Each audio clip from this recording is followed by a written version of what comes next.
Cuando digo que The Lost Canvas le hizo daño al fandom me refiero a cosas como estas.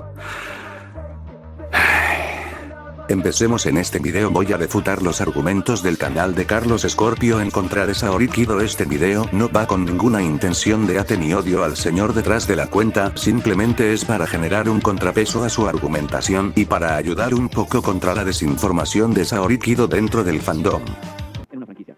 El papel que la diosa tiene en esta obra es el siguiente. Athena cada 200 años aproximadamente reencarna en un humano sobre la Tierra, y así con el paso del tiempo su poder y conciencia de diosa va madurando en el cuerpo de una humana.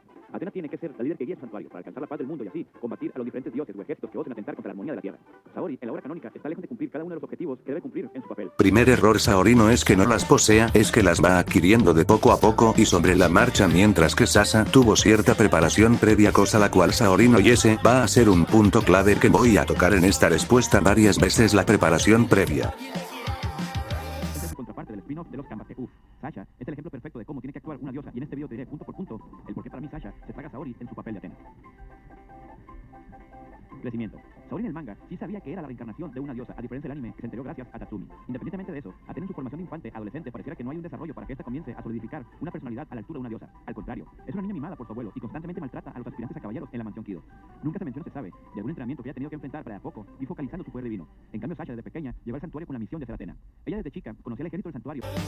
Eso cae en culpa de Tatsumi y Mitsumasa por no criar bien a Saori, y una persona es criada en un ambiente donde lo tiene todo, obviamente va a comportarse así como la describes, porque es fácil culpar a la niña, pero no a los tutores. Es fácil culpar a la que no tenía esa conciencia de su destino y que simplemente entendía muy pocas cosas y solo lo básico, sobre los que no la instruyeron bien y que no la ayudaron, que más bien perjudicaron sobre su viaje como Athena. Además que Saori representa la redención dentro de su propia obra, pero bueno, no es la primera vez que veo a un personaje que trata de redención siendo malinterpretado y sacado de contexto por el fandom.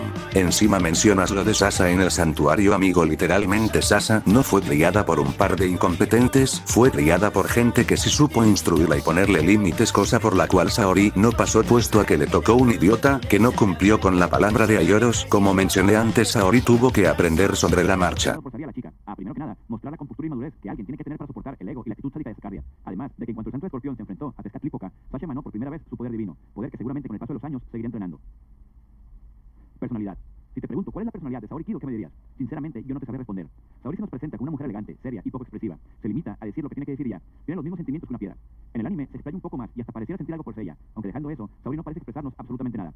En la guerra contra el santuario, varios caballeros de plata murieron y no mostró empatía alguna en la mayoría de los casos. Además, cuando ya domina por completo su poder como diosa, se convierte en el típico dios que habla serio, lento y sin prisas, con mucha frialdad y esperando a que todos tengan el tiempo de escucharla. Después de todo, es un dios y técnicamente es eterna. Pareciera ser esto algo natural tratándose de una deidad, pero Athena, a diferencia de Hades o Poseidón, por ejemplo, ella convive por completo con humanos. Ella, a diferencia de poseer a un humano, reencarna directamente. Es de esperarse que muestre una personalidad más humana a diferencia de sus hermanos. Sin embargo, pese a su preocupación por defender a la raza humana, que más preocupación yo le llamaría su deber, parecería ser un dios más cuando para mi gusto se debería diferenciar más. Hasta el pinche Crono de Next Dimension demostró tener más... Te la voy a dar mi interpretación: un personaje imperfecto que aprende sobre la marcha y se equivoca y que se muestra cariñosa con sus caballeros. También podemos definirla como melancólica o preocupativa, puesto a que diferencia de la creencia popular, ella sí muestra tristeza y se siente destrozada cada vez que sus caballeros son heridos o mueren, puesto a que si bien no se muestran sus escenas ante la de los dorados, sí muestran por ejemplo con Seiya y otros de los de bronce. Y mencionas a los santos de plata, chiquitín, literalmente para Saori ellos eran parte de un sistema corrupto como los del santuario. ¿Qué empatía les va a tener si cuando se presentan solamente se muestran como antagonistas que atacan a sus santos? Solamente Marin y Shaina son medio diferentes a estos santos de plata. Y ya que mencionas Next Dimensions, ¿por qué no mencionas que ahí Saori está cuidando a Seiya y busca salvarlo a toda costa? Eso para mí muestra una gran empatía por sus santos.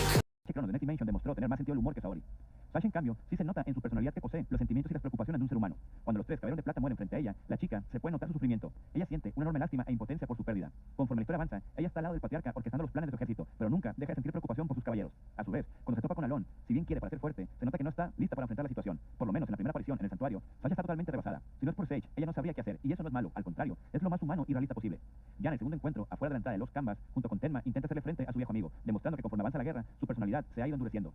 Otro aspecto que me encanta son sus peleas con Pandora. La mariscal del inframundo, siempre que ve a Sasha la ofende, la insulta, no la baja de ser una niña inmadura, y se ve que estas palabras sí hieren y molestan a Sasha. Como dije antes, si bien es una diosa, también su personalidad humana termina por ser afectada por todo su entorno, permitiendo sentirnos mucho mejor identificados con este personaje que por Wow, la Atena que se crió con una perspectiva diferente del santuario a la de Saori y no tuvo que tener que ver un sistema tan corrupto ni podrido. Siente empatía por esos santos. Por Dios, amigo, usar el santuario constantemente como argumento no tiene ningún tipo de lógica, puesto a que tienen contextos, relaciones y perspectivas diferentes sobre este, pero tú ignoras todo eso y decides continuar de todas formas, y de paso también me deja ver un análisis muy pero que muy vago. Líder. Aquí hay que decir, Saori es el típico estereotipo noventero de la damisela en peligro. Saori desarrolló un talento para ser secuestrada una y otra vez. Primero, Yamián de Acuerdo la rapta. Después, la misma cae presa de la flecha dorada en las 12 casas. Posteriormente, en la saga de Poseidón, quedará encerrada en el pilar central del océano submarino. En la saga de Hades, la encierran en una pinche olla. Y si nos vamos a Omega, no pasan ni 2 episodios cuando la secuestran. Saori en ningún momento fue una líder para los caballeros. Al contrario, muchas veces fue una carga o dificultó las cosas. Y esa frasecita que intentan justificar, eso que dice, es que los caballeros cuando intentan proteger algo se hacen más fuertes, no aplica. Pues cada uno de los caballeros ya tienen algo que proteger. Incluso, pueden proteger a Atenas sin necesidad de que ésta se encuentre secuestrada todo el tiempo. Dios santo, dame paciencia, literalmente el meme de y dale con eso. En el manga no son tantos secuestros como en el anime, eso fue más una mala imagen que nos dio Toei, y como dije antes, Saori tuvo una mala crianza a consecuencia de esto. Tuvo que aprender sobre la marcha, aparte de priorizar más a sus caballeros sobre ella y que prefiera ir al frente. Si los secuestros ocurren es por esto. Además te puedo entender y comprender hasta cierto punto sobre la carga, pero Saori jamás tuvo la intención de serlo. Simplemente, como dijo un sabio, no es mala líder, simplemente tuvo mala suerte. Ella no sabía por dónde la iban a atacar. Aparte mencionas Omega y repito yo, justamente mencionas la mala interpretación de Toei sobre Saori en el manga. No es secuestrada tantas veces. Esto se podría considerar una falacia de media verdad tuya, puesto a que mencionas un contexto pero omites varias matices claves de este, y de hecho algunos otros puntos de tu video también podría considerarlos como tal. Prácticamente en todos los arcos los caballeros sufren, la rescatan, estando ellos casi muertos, y Atenas termina por concluir el conflicto, haciendo que el fracaso o éxito dependa enteramente de los caballeros. Sasha, en cambio, como se mencionó en el punto anterior, toma decisiones como una auténtica líder. Ella, cuando era joven, intentó proteger a Tenma del ataque de Reina y del gusano. Fue Sasha quien llegó al mundo de los sueños para salvar a su tipo de Sagitario, y fue la misma Sasha quien bendijo la flecha de Sagitario con la que derrotarían a Oneiros. Sasha junto con Tenma se enfrentaría a Lon en la afueras de los Canvas, estando dispuesta a recibir los ataques del recipiente de Hades con tal de provocar que su sangre entre en contacto con él. Fue Sasha la que estuvo de principio a fin con los caballeros en los templos malignos, y fue ella quien se sacrificaría al final, no sin antes delegarle la reconstrucción del santuario a la oposición. Insisto, preparación previa. Ella no aprendió sobre la marcha y supo cómo hacer las cosas en el momento, pero bueno, ya que tú tomaste un ejemplo no canon como Omega, yo también te lo aplicaré en la obertura del cielo. Saori prefiere sacrificarse física y emocionalmente antes que sus caballeros se hagan daño por ella y que sigan peleando, y también fue por los humanos, así que ahí tienes. Señores, es una líder en su máxima expresión de la palabra. Convencimiento. Para mí el punto más importante de todos es el cómo el líder se gana el respeto y el convencimiento del resto del grupo. Y es aquí donde entre Saori y Sasha existe una brecha muy grande.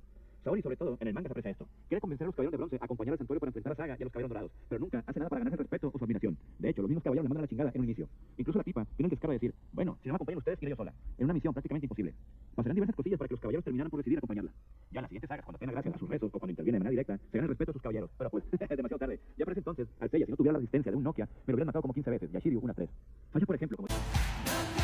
Ese momento sirve como el punto de inflexión de Saori Kido, y mencionaste algo clave, lo de sus ayudas sin la necesidad de combatir y cómo se gana la confianza de estos puestos, a que como mencioné antes Saori representa la redención y la búsqueda del perdón, cosa la cual como tú mencionas lo logra, pero lo minimizas un montón. En fin, ya pasemos a lo último del vídeo. Como dije antes, salvó a Carrie en México cuando se enfrentó con los dioses mexas. Intentó salvar a Tenma en repetidas ocasiones. Sintió empatía por cada caballero caído. Por ejemplo, los santos de plata que la cohesión se cargan. Y constantemente arriesgó su vida para salvar a sus caballeros. Claramente y a través de estos actos, se fue ganando el respeto y la admiración de cada uno de los 12 caballeros dorados, así como el resto de los santos. Inteligencia. Saori Kido no ha tomado precisamente las decisiones más inteligentes en la obra. Por ejemplo, fue ella quien se entregó sola al ejército de Poseidón. ¿Y para qué? Para nada. Los diluvios seguían y al final los caballeros tuvieron que hacerle frente al dios de los mares. Acontecimientos que igual iban a pasar, pero sin el grado de dificultad extra de saber que tu diosa se está ahogando en el pilar central. Literal, Atenas solo le subió la dificultad a la misión.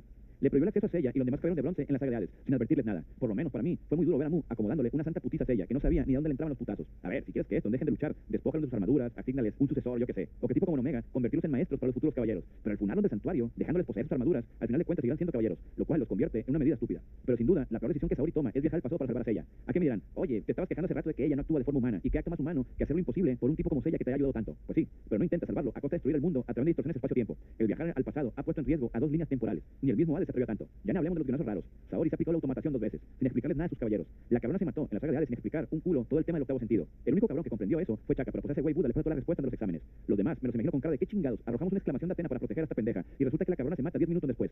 En X-Dimension, ni que decir, Saori vuelve a aplicar la automatación. Aparecen un chingo de enredaderas sin sentido, haciendo una lluvia de guionazos, y por los caballeros se caen con cara de a huevo. Listo, ya salvamos a ella.